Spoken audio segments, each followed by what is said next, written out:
On August the 4th, 1900, during one of the hottest summers on record in London, the Countess of Strathmore gave birth to her youngest daughter, the Honourable Elizabeth Angela Marguerite Bowes-Lyon. Britain was still reigned by Victoria, whose empire stretched right around the globe. She was sovereign to a large proportion of the world's citizens, and her family was intermarried with the many great crowned heads of Europe. Here we see her at Balmoral with the Russian royal family.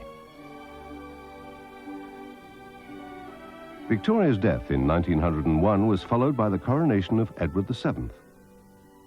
He was already 60 when he came to the throne, an active and adventurous man who had a far wider knowledge of the world and its people than any monarch before him.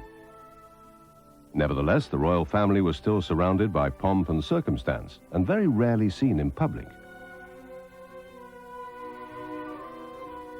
There were 9 children in the Bowes-Lyon family, a happy and relaxed atmosphere. Young Elizabeth spent a privileged childhood with her younger brother David, always at her side. It was divided between their 3 very different homes. St. James's in London, where the family had a busy social life.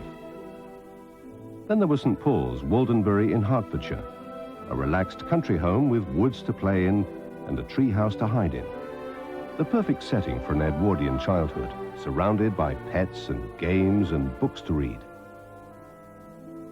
Their main home, however, was in Scotland. Glamis Castle was steeped in history and provided the setting for both fairy tales and ghost stories.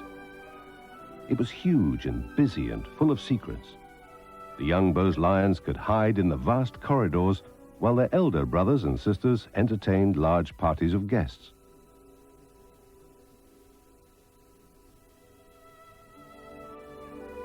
Elizabeth and David were fond of dressing up as kings and queens. Little did she know that one day the robes would be real.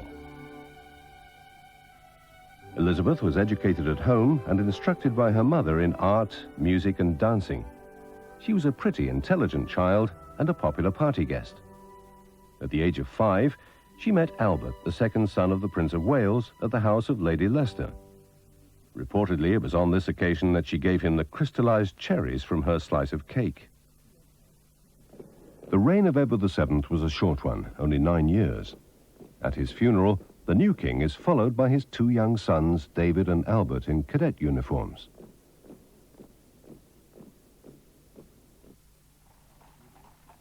When George V was crowned in 1910, the youngest of the Bowes-Lyon children waved at the passing parade from their windows. The new monarchy heralded change in Britain. For women, this meant a fight for the vote. The suffragettes, led by Emmeline Pankhurst, took to the streets in their thousands, demanding equality. Their fight was soon to take a back seat as world events brought an end to a golden era. On the night of Elizabeth's 14th birthday, war was declared with Germany.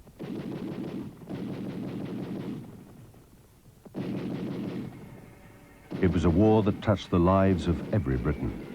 The monarch was no exception.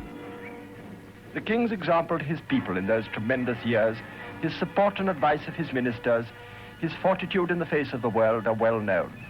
In his actions and utterances, he expressed the courage of the British race, its sympathy with the fallen, its horror at the uselessness of war.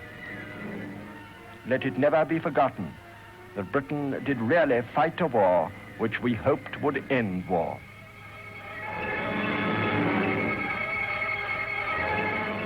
And the king, in his visits to the front, in his respect for the dead, expressed and stimulated the resolution in the hearts of the people.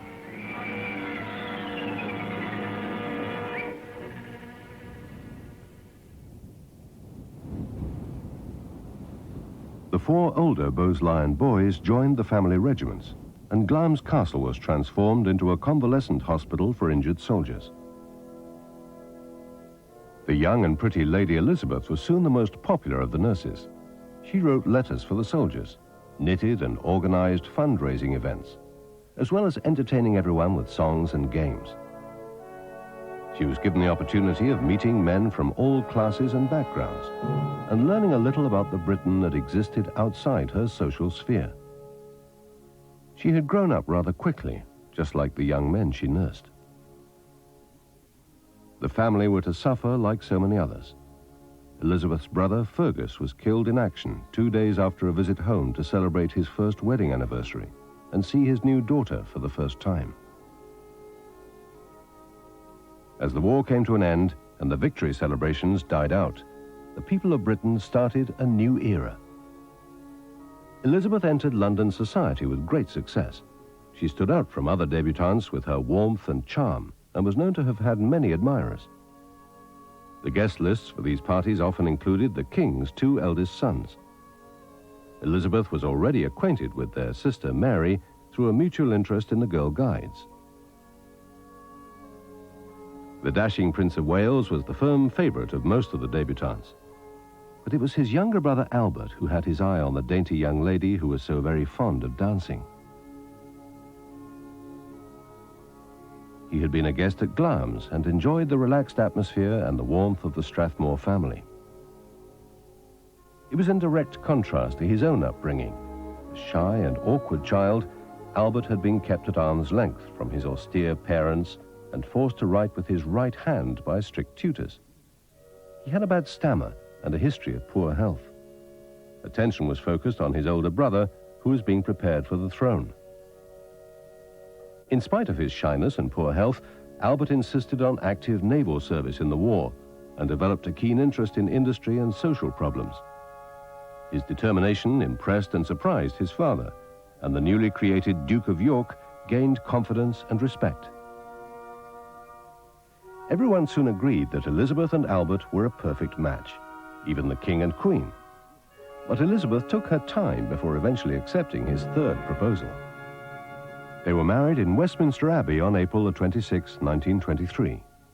Elizabeth, dressed in deep ivory, laid her bouquet of roses of York and Scottish heather on the tomb of the unknown soldier as a gesture of remembrance. The occasion was brought to the public by newsreels and radio, although the service itself was not broadcast. The Archbishop of Canterbury feared that men in pubs may listen to it with their hats on. The King and Queen were delighted with their new daughter-in-law. Queen Mary in her diary wrote, "She is so pretty and engaging and natural. Bertie is supremely happy." She was not wrong. With his new wife by his side, the young Duke of York looked happy and relaxed. Elizabeth was adored by the public as no royal had ever been before. And after their honeymoon, she was in great demand. As well as a long line of official duties, she was asked to be patroness of countless societies, visit hospitals and lay foundation stones. Wherever she went, crowds gathered and cheered. The young couple gave the royalty a human face. Widespread poverty and industrial unrest led to the general strike. A Labour government was voted in.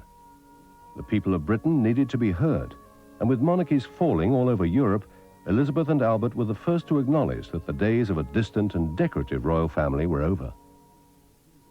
In the midst of this public unrest, the Duchess of York gave birth to a daughter, Elizabeth, on April 21st, 1926. Britain was delighted by news of the royal birth. At every public appearance, the young mother was presented with gifts for the baby princess. Sadly, less than a year later, the couple had to leave her behind when they embarked on a world tour as representatives of the King and Queen. For Elizabeth, it marked a transition into a fully fledged royal, but she was to realize for the first time that protocol took precedence over personal feelings. They were welcomed everywhere with rapturous enthusiasm. Thanks to Elizabeth's attention and the skills of a speech therapist, Prince Albert learned to control his stammer and found public appearances and speeches less daunting. When they returned and were reunited with their daughter, both the public and the palace were relieved to see them.